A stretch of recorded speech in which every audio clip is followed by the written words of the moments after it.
আসসালামু আলাইকুম বন্ধুরা, আজ আমি বাপের বাড়ি এসেছি। তো এখন বাজে 8:30। আমি ঘুম থেকে উঠে বাইরে দেখলাম আকাশ একদম ভারী হয়ে আছে, যে কোনো মুহূর্তেই যেন বৃষ্টি ঝরে পড়বে। তো একদম পরিবেশটা থমথমে হয়ে আছে এবং পরিবেশটা খুবই সুন্দর লাগছে। 3-4 দিন বৃষ্টি হওয়ার পর যখন হালকা একটু রোদ ওঠে তখন প্রত্যেকেরই ছাদে জামা কাপড় শুকোয়।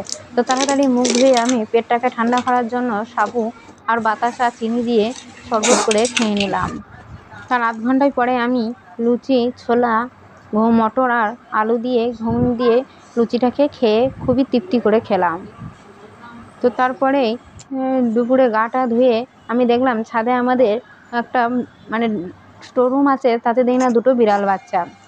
আজকের আমাদের গরুর গোস্ত আর কচু রান্না হবে, কিন্তু আমি সেই রান্না আর খাওয়ার ক্লিপটা নিতে পারিনি। আর আমাদের একটা কাঁঠালও কিনে এনেছে।